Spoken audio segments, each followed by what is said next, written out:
morning students, we start the new chapter of 4th environmental management. Environmental management या चॅप्टरमध्ये एन्व्हायरमेंटचं management कसं केलं जातं, एन्व्हायरमेंटचं conservation का गरजेचं आहे, एन्व्हायरमेंटच्या कंजर्वेशनसाठी ह्युमनची काय काय रिस्पॉन्सिबिलिटीज आहेत हे आपण अभ्यासणार आहोत. तर एन्व्हायरमेंटल मॅनेजमेंट हा चॅप्टर सुरू करण्या अगोदर आपल्याला काही कन्सेप्ट माहीत असणं गरजेचं आहे किंवा काही कन्सेप्ट क्लिअर असणं गरजेचं आहे. जसं की इकोसिस्टीम. इकोसिस्टीम 8th स्टँडर्डमध्ये तुम्ही इकोसिस्टीम हा चॅप्टर अभ्यासला आहे. 9th स्टँडर्डमध्ये energy flow in and ecosystem हा चॅप्टर तुम्ही अभ्यासलेला आहे. तरीही एक रिव्ह्यू म्हणून आपण इकोसिस्टीमबद्दल थोडक्यात माहिती घेऊयात. तर इकोसिस्टीम म्हणजे काय, तर ecosystem continuous interaction between abiotic factors and biotic factors is known as a ecosystem. Continuous interaction असतं अबायोटिक आणि बायोटिक कंपोनंट्समध्ये, त्याला आपण काय म्हणतो, इकोसिस्टीम म्हणतो. ओके, तर हे जे इकोसिस्टीम आहे याचे दोन कंपोनंट्स आहेत. कोणते, एक abiotic components and second one biotic components.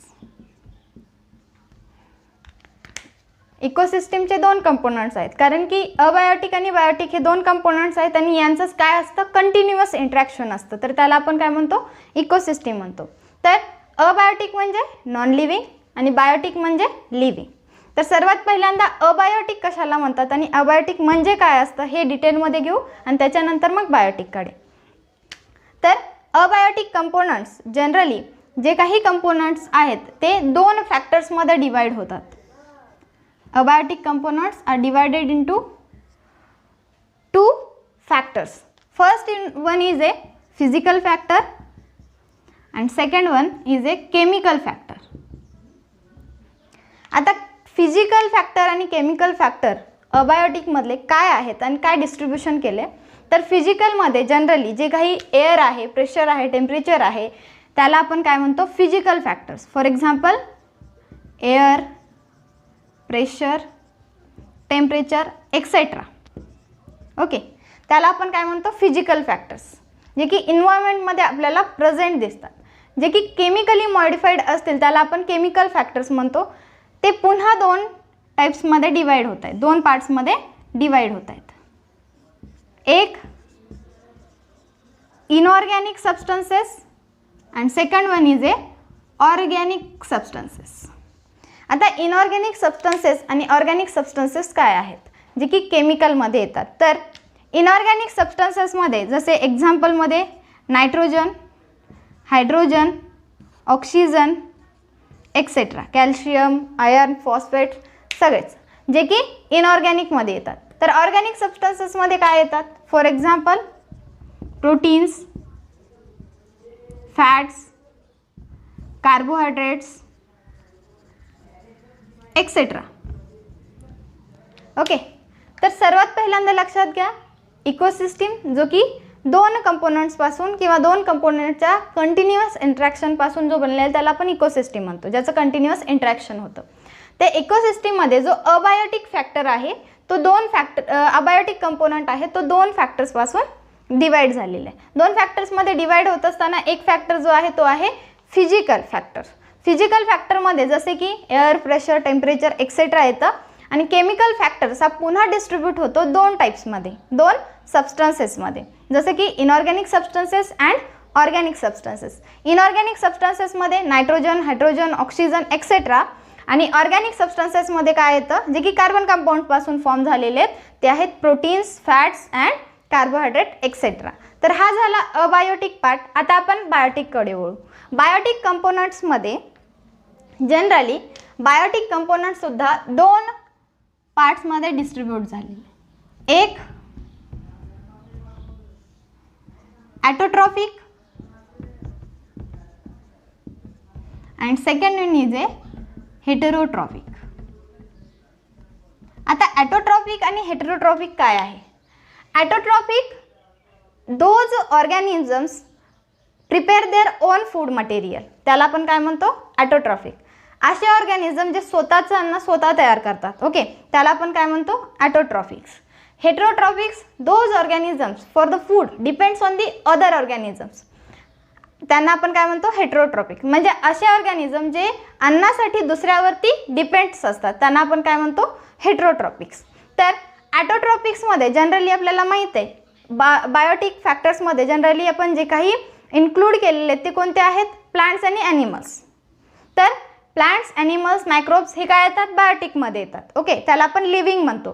तर ॲटोट्रॉफिकमध्ये किंवा बायोटिक फॅक्टर्समधून जर ॲटोट्रॉफिक काय आहे असं जर विचारलं तर आपण सगळेजण काय सांगतो प्लांट्स. का?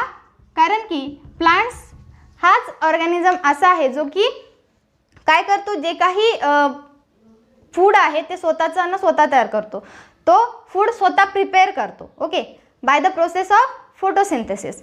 फोटोसिंथेसिस प्रोसेस थ्रू प्लांट्स हे स्वतःचं अन्न स्वतः तयार करतात म्हणून त्यांना आपण काय म्हणतो ॲटोट्रॉफिक्स म्हणतो. त्याच्यानंतर आहे सेकंड वन हेटेरोट्रॉप्स. हेटेरोट्रॉप्स पुन्हा दोन पार्ट्समध्ये डिवाइड होतात. एक ॲनिमल्स आणि second one is A microbes. Animals आणि मायक्रोब्स हे काय आहेत अन्नासाठी दुसऱ्यावरती डिपेंड्स असतात. ओके, म्हणून आपण त्यांना काय म्हणतो हेटेरोट्रॉप्स म्हणतो. तर जे स्वतःचं अन्न स्वतः तयार करतात त्यांना आपण काय म्हणतो प्रोड्युसर्स.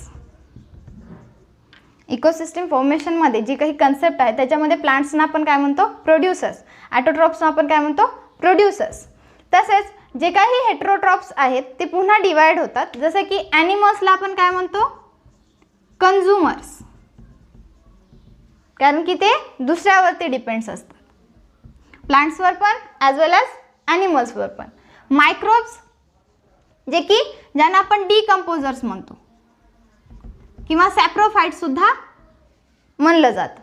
तर का डिकम्पोजर्स का म्हणतात मायक्रोब्सला? कारण की जे काही डेड ऑर्गॅनिझम्स असतील प्लांट्स ॲज वेल ॲज ॲनिमल्स त्यांच्या डेड ऑर्गॅनिझमवर किंवा डेड बॉडीजवर जे काही डिपेंड्स असतात ते काय आहेत मायक्रोब्स आहेत. आणि ते काय करतात तर त्या डेड बॉडीला डिकम्पोज करतात. ओके, म्हणून आपण त्यांना काय म्हणतो डिकम्पोजर्स म्हणतो.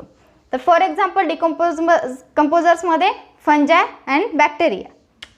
आता ॲनिमल्स जे आहेत ज्याला आपण कन्झ्युमर्स म्हणतो जे की हेटेरोट्रॉप्स आहेत ते पुन्हा डिवाइड्स होतात तीन पार्ट्समध्ये. First one is a primary consumer, second one is a secondary consumer and last one is a tertiary consumer. ॲनिमल्सला आपण काय म्हणतो कन्झ्युमर्स म्हणतो. तर हे कन्झ्युमर्स तीन पार्ट्समध्ये डिवाइड झाले. First primary consumer, secondary consumer and tertiary consumer. आता प्रायमरी कन्झ्युमर्स कशाला म्हणायचं, सेकंडरी कन्झ्युमर्स कशाला म्हणायचं आणि टर्शरी कन्झ्युमर्स कशाला म्हणायचं. Primary consumers generally those organisms are depends on the producers.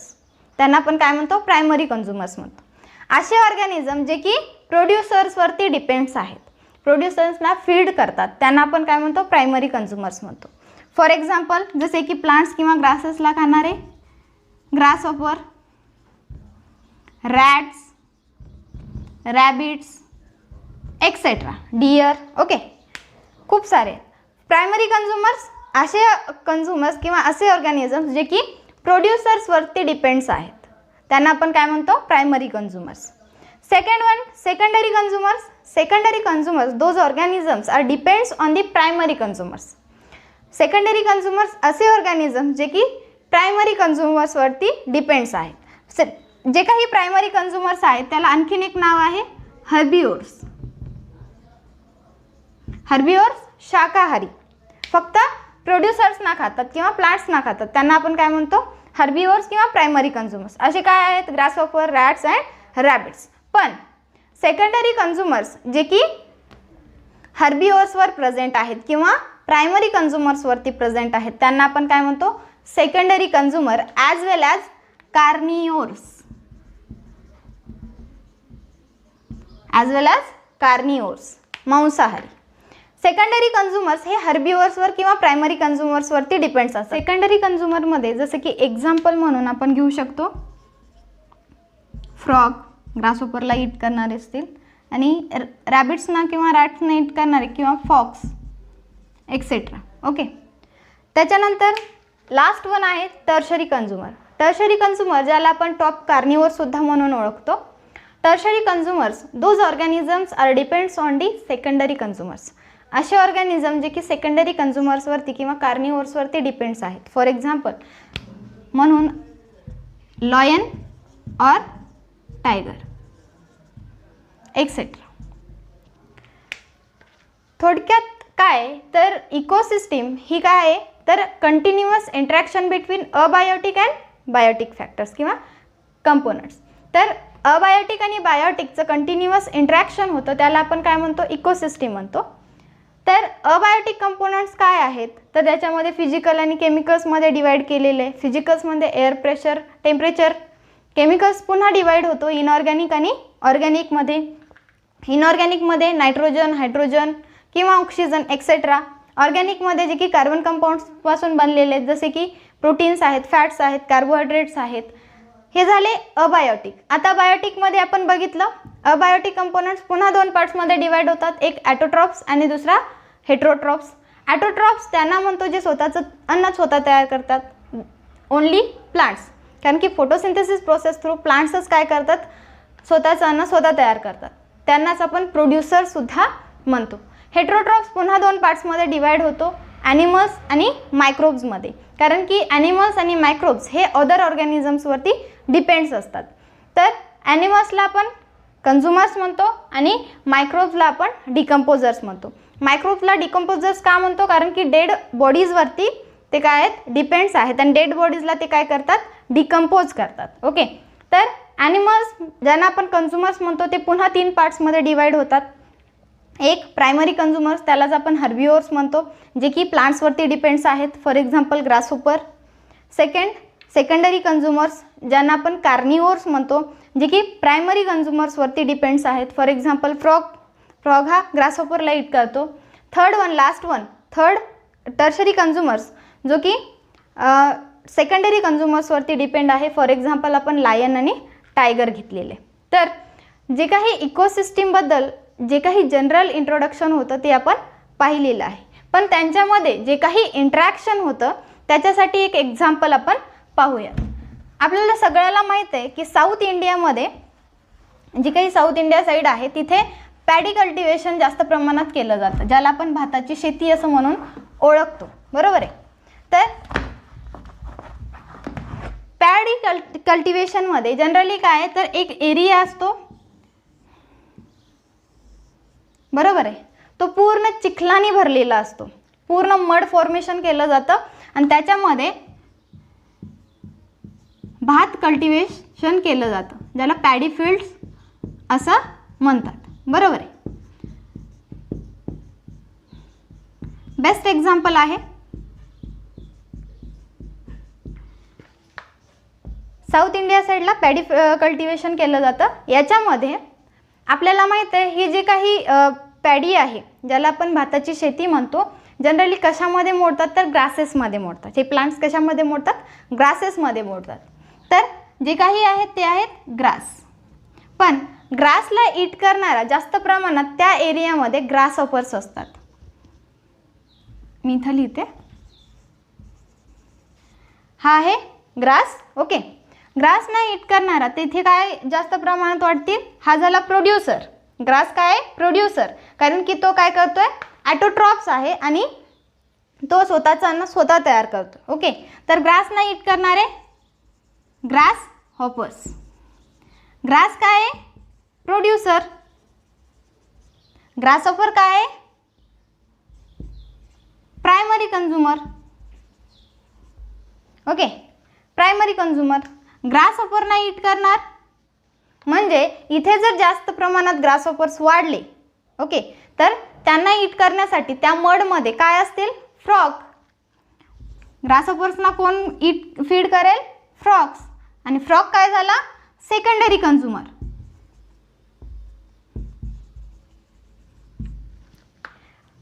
Frogs जास्त झाले तर त्या मडमध्ये काय फ्रॉगना ईट करणारे कोण असेल. फ्रॉग हा कुणाचा फेवरेट फूड आहे तर स्नेकचा. तर स्नेक काय झाला टर्शरी कन्झ्युमर. इथे काय लक्षात येते तर साऊथ इंडियामध्ये जे काही पॅडी फील्ड कल्टिवेशन केलं जातं, पॅडी फील्ड्स, त्याच्यामध्ये जे काही पॅडी आहे ती काय आहे, ग्रास. कशामध्ये येतं ते, ग्रासेसमध्ये येतं. तर हा जो आहे तो प्रोड्युसर आहे. ग्रास काय आहे, प्रोड्युसर आहे. जितका जास्त प्रमाणात ग्रास आहे किंवा पॅडी आहे तो ग्रासेसमध्ये येतो, तर तिथे काय असतील, ग्रासहोपर्स हे जास्त प्रमाणात वाढतात. कारण की तिथे त्यांना ईट करण्यासाठी आणि आपण ज्याच्यापासून भात उत्पन्न करतोय त्याच्यामध्ये ग्रासहोपर्स त्यांना डॅमेज करतायत. जर जास्त प्रमाणात ग्रासहोपर्स जर इन्क्रीज झाले तर काय होईल, पूर्ण कल्टिवेशन हे डॅमेज होईल. तर यांना कंट्रोलमध्ये आणण्यासाठी तिथे काय येतील, फ्रॉग. कारण की ग्रासहॉपर हे फ्रॉगचा फेवरेट फूड आहे. तर तो फ्रॉग जो आहे तो ग्रासहॉपरना खाईल. त्याच्यामुळे काय होईल, यांची संख्या मेंटेन केली जाईल. फ्रॉग हे जास्त प्रमाणात जर झाले तर पूर्ण ग्रासहॉपर्स हे संपून जातील. पुन्हा भूकमारीने फ्रॉग मरून जातील. बरोबर आहे. तर यांना मेंटेन करण्यासाठी काय असेल, तर स्नेक यांना खातील. मग याच्यामुळे काय होतं, तर जी काही इकोसिस्टीम आहे ती पूर्णपणे काय केली जाईल, मेंटेन केली जाईल. तर याच्यामध्ये जर एखादा जो काही कंपोनंट आहे जर तो इन्क्रीज झाला तर दुसरा जो पार्ट आहे तो डिक्लाइन होत जातो. म्हणून ही जी काही फूड चेन आहे, द लिनियर सिक्वेन्स और definite sequence of producers, consumers and decomposers, जे डेफिनाइट किंवा लिनियर सिक्वेन्स ऑफ और definite sequence of producer, consumer and decomposer is known as a food chain. तर फ्रॉग ना स्नेक खातो आणि snake ज्यावेळेस डेड होतात त्यांना डिकम्पोजर्स ईट करतात किंवा त्या स्नेकचं डिकम्पोजिशन करतात. तर ही आहे definite sequence of food chain.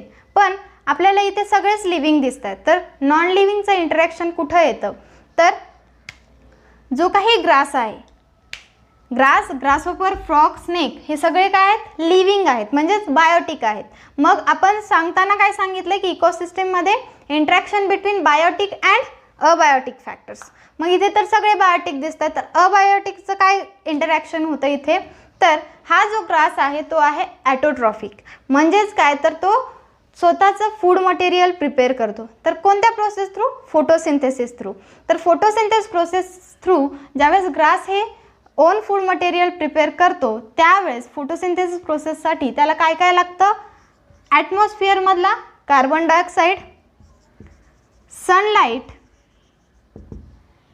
आणि त्याचबरोबर वॉटर.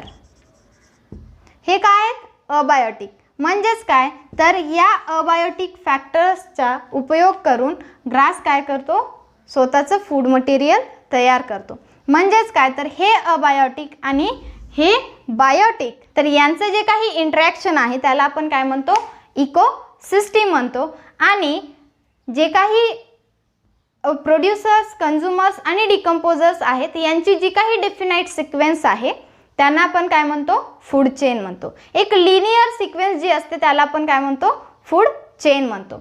आणि याच फूड चेनमध्ये फूड वेबसुद्धा आहे. तर या ज्या काही ग्रास आहे त्याला फक्त ग्रासहॉपरच खात नाही, बरोबर आहे, अदर इन्सेक्टसुद्धा ईट करतात. तर जे काही इंट्रिकेट नेटवर्किंग आहे त्याला आपण काय म्हणतो, फूड वेब म्हणतो.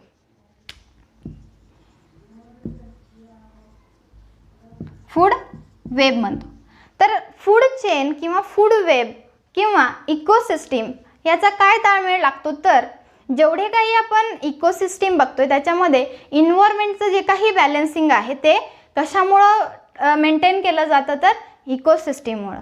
कारण की एकमेकावरती डिपेंड राहून ते एकमेकाला काय करतात, पूर्णपणे ग्रोथ होण्यासाठी किंवा एकदाच इन्क्रीज होण्यासाठी वाचवतात. त्याच्यामुळे त्यांची संख्या काय असते, मेंटेन असते.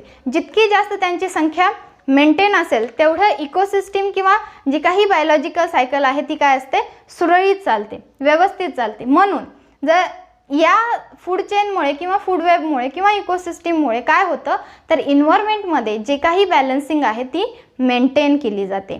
तर जी काही इन्व्हायरमेंट आहे याच्यामध्ये पूर्ण जे काही इन्व्हायरमेंटचं मॅनेजमेंट आहे किंवा मेंटेनन्स आहेत ते मेंटेन केलं जातं. याच्या व्यतिरिक्त सुद्धा काही लिव्हिंग ऑर्गॅनिझम्स आहेत. जसे की इन्सेक्ट्स आहेत, टर्माइट्स आहेत.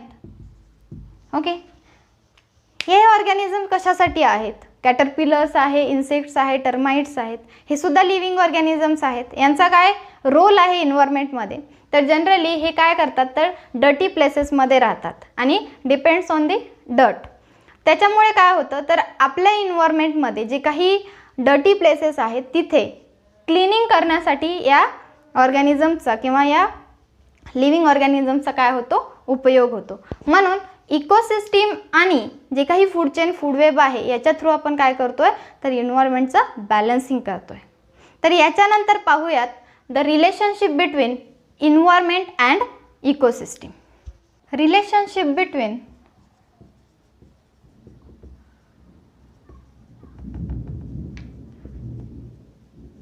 Environment and ecosystem. Environment and ecosystem याच्यातलं इंटर रिलेशनशिप आपल्याला पाहायचं आहे. तर इन्व्हायरमेंट काय आहे, तर इन्व्हायरमेंट ही एक ब्रॉड कन्सेप्ट आहे. Okay, physical, biological, chemical factors are affecting on the living organism in any possible ways is known as a environment. जे काही फिजिकल, बायोलॉजिकल फॅक्टर्स आहेत ते लिव्हिंग ऑर्गॅनिझमवरती अफेक्ट करतात. ओके, तर कोणत्याही प्रकारे, तर त्याला आपण काय म्हणतो, इन्व्हायरमेंट म्हणतो. In short, our surrounding in conditions, ज्या काही कंडिशनमध्ये आपली जी सराउंडिंग आहे त्याला आपण काय म्हणतो, इन्व्हायरमेंट म्हणतो. तर इन्व्हायरमेंट म्हणजे काय, तर आवर सराउंडिंग. इन्व्हायरमेंटसुद्धा दोन टाईपचे आहेत. एक natural environment and second one is A artificial environment. Natural environment जे की नॅचरली फॉर्म झालेली, ओके, आणि आर्टिफिशियल इन्व्हायरमेंट जे की मॅनमेड फॉर्म केलेलं आहे. तर इन्व्हायरमेंटसुद्धा दोन टाईप्समध्ये आहे, एक नॅचरल आहे आणि एक आर्टिफिशियल आहे. पण जनरली आर्टिफिशियल इन्व्हायरमेंट हा नॅचरल इन्व्हायरमेंटवरती डायरेक्टली इनडायरेक्टली काय करतो, अफेक्ट करतो. तर इन्व्हायरमेंटमध्ये जो काही नॅचरल इन्व्हायरमेंट आहे किंवा आर्टिफिशियल इन्व्हायरमेंट आहे याच्यामध्ये जे काही फॅक्टर्स येतात, इन्क्लुडिंग बायोटिक अँड अबायोटिक. तर इन्व्हायरमेंटचे सुद्धा मेन फॅक्टर्स आहेत, एक बायोटिक आणि दुसरा अबायोटिक. तर बायोटिक फॅक्टर्स आणि अबायोटिक फॅक्टर्स यांचं कंटिन्युअस इंटरॅक्शन होणं खूप गरजेचं आहे. It is very important because the environmental balancing is possible because of the interaction between biotic and abiotic factors. तर बायोटिक आणि अबायोटिक फॅक्टर्समध्ये जे काही इंटरॅक्शन होतं त्याला आपण काय म्हणतो, इकोसिस्टीम म्हणतो. तर एक कन्सेप्ट आहे किंवा एक सब्जेक्ट आहे ज्याला आपण इकॉलॉजी म्हणतो. जी काही इन्व्हायरमेंटल सायन्समध्ये आपण स्टडी करतोय तर कशाचा भाग आहे, इकॉलॉजीचा. तर इकॉलॉजी काय आहे, the branch of science which deals with the study of interaction between biotic and abiotic factors in the environment is known as a ecology. Ecology ही सायन्सची ब्रँच आहे ज्याच्यामध्ये आपण काय स्टडी करतो, तर बायोटिक आणि अबायोटिकचं जे काही इंटरॅक्शन आहे कुठे, इन्व्हायरमेंटमध्ये, त्याला आपण काय म्हणतो, इकॉलॉजी म्हणतो. मग इकोसिस्टीम काय आहे, तर एक फंक्शनल युनिट आहे. इकॉलॉजीची स्टडी करण्यासाठी आपण इकोसिस्टीमच्या स्टडीनुसार करतो. तर इकॉलॉजीमध्ये आपण यांच्या इंटरॅक्शनवरून इन्व्हायरमेंटमध्ये बायोटिक आणि अबायोटिकचं जे काही इंटरॅक्शन होतं त्याची स्टडी करतो. तर इकोसिस्टीम हा इकॉलॉजीचा फंक्शनल युनिट आहे. Basic functional unit of ecology. तर इकोसिस्टीम, खूप सारी इकोसिस्टीम तुम्ही प्रिव्हियस इयर्समध्ये 8th स्टँडर्डमध्ये तुम्ही शिकलेली आहेत. जसं की pond ecosystem is a smallest ecosystem, earth is a largest ecosystem, असे वेगवेगळे इकोसिस्टीम तुम्ही स्टडी केलेले आहेत. ब्रीफली काय, तर ecosystem biotic and abiotic factors occupying a geographical area and interaction is collectively known as the ecosystem. म्हणजे काय, तर बायोटिक आणि अबायोटिक फॅक्टर्स काय करतात, आपले जो काही भौगोलिक क्षेत्र आहे त्याच्यामध्ये आपली एक जागा ऑक्युपाय करतात आणि तिथे काय करतात, इंटरॅक्शन करतात, तर त्याला आपण काय म्हणतो, इकोसिस्टीम म्हणतो. तर इकोसिस्टीम ही बेसिक फंक्शनल युनिट आहे इकोलॉजीची. तर असे काही जे काही इकोसिस्टीम्स आहेत त्याच्या थ्रू आपण काय करतोय, तर बॅलन्सिंग करतो इन्व्हायरमेंटचं.